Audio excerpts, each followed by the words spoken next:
So what I basically want you to do is find something to write with and then do like this.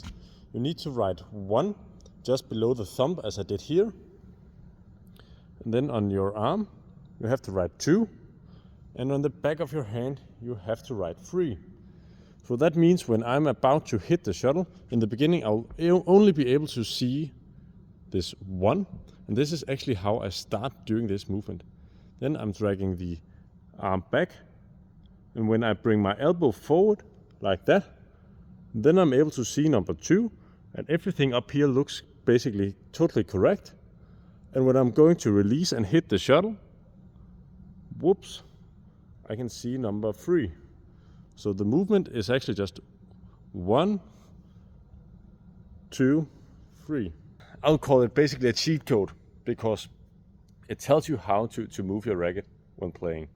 Start with the 1 and then get the elbow forward, and then you are actually just hitting afterwards. So it will be something like that.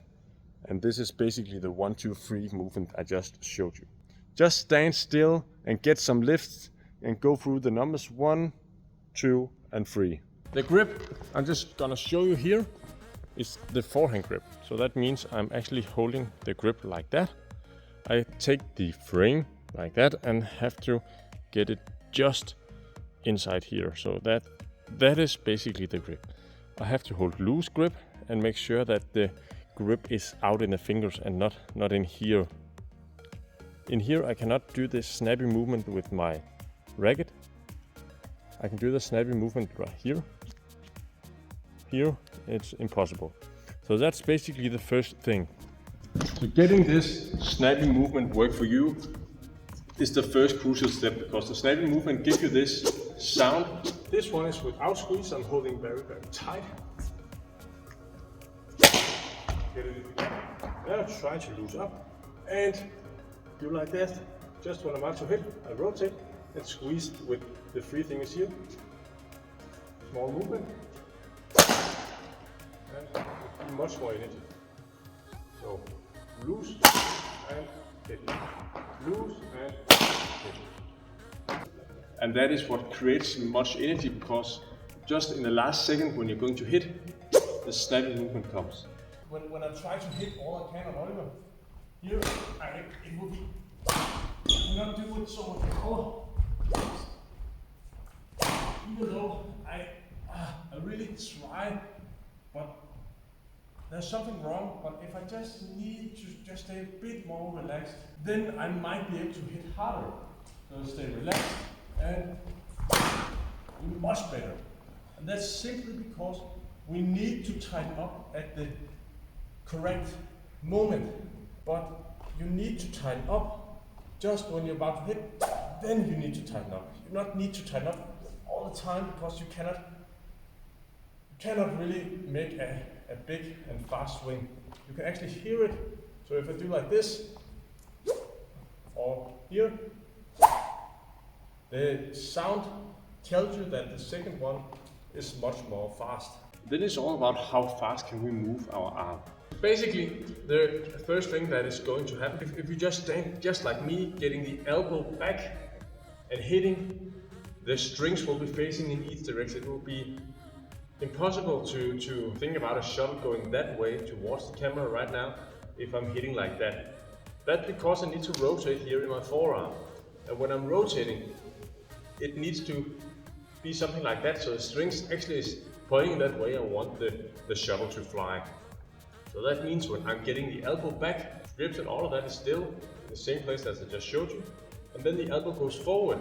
And then the racket actually goes to the side like that. And right now I am totally relaxed here. I'm not really tightened up, I'm relaxed. And then when I'm going to hit, I'm doing this snappy thing with my fingers in here. And the racket actually points the direction that the shuttle will fly.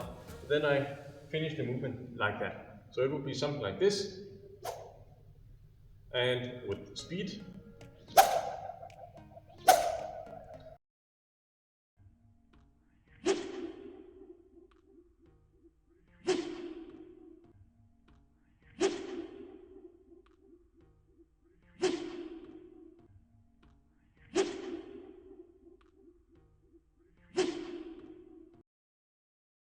So it will not be that the racket is so much to the side. I just overdid it so it was visible for you. But when you're hitting, it goes to the side.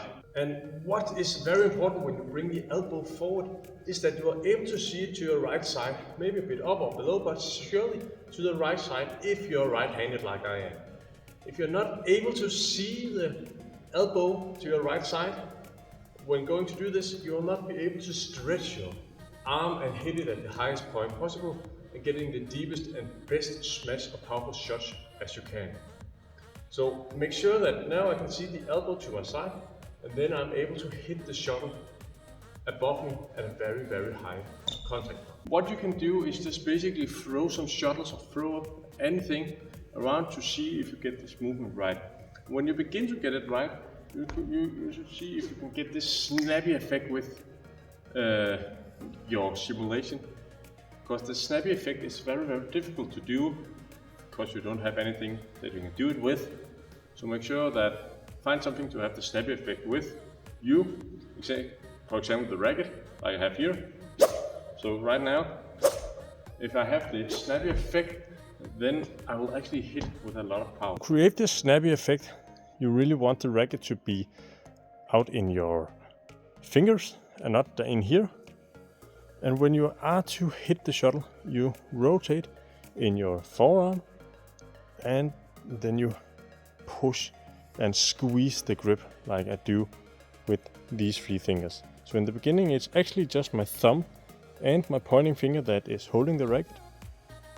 And when I are to hit, I rotate my forearm and squeeze with the 3 others, with the 3 other fingers. And this movement is actually quite a lot of energy, and I just want to show you. This is what I'll show you. Loose grip and push here at the end. It might be something like this. And it is very normal that without squeeze, holding it too tight, the movement will be, same movement here, will be something like this. Cannot really, maybe I can squeeze all I can and really get it all. Or I can relax totally and do what I just showed you. 2 fingers, squeeze, something like this, and be much more powerful. So this is basically one of the secrets of getting this power in your game. Also what happens up here, I still use these 2 fingers, and then when I'm out to hit, I squeeze down with these 3 fingers.